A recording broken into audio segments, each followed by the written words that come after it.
ببینم تا حالا اسم دونات SMP به گوشت خورده؟ اگه محتوای ماینکرافتی توی شبکه‌های اجتماعی دنبال کرده باشی، حتما اسم دونات SMP و مؤسسش دکتر دونات که توی یکی دو سال سرورش یکی از بهترین سرورهای ماینکرافت با بیش از 20000 تا پلیر شده رو شنیدی. این سرور به خاطر سیستم اکونومی فوق‌العاده‌اش و سبک آنارشی همون هرج و مرج خودمون تونسته کلی پلیر رو از سر تا سر جهان به خودش جذب کنه. من و رفیقامم مثل خیلی از شما دوست داشتیم توی این سرور بازی کنیم، ولی به دلیل اینکه اکانت پریمیوم ماینکرافت نداشتیم نمیتونستیم با هم بازی کنیم. به نظر کرای جز خرید اکانت پریمیوم نیست، نه؟ بله که هست. نوکسل SMP اولین سرور آنارشی ایرانه که سعی کرده دقیقاً یک تجربه مثل دونات SMP رو با تمام آپشن‌ها و قابلیت‌های اون برای تمام ماین پلیرهای ایرانی ارائه بده.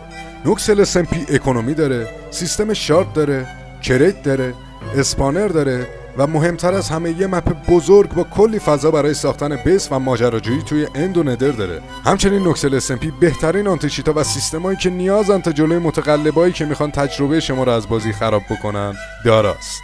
پس با خیال راحت همین امروز بیس آیتم استشتو بساز. توی سرور میبینمتون.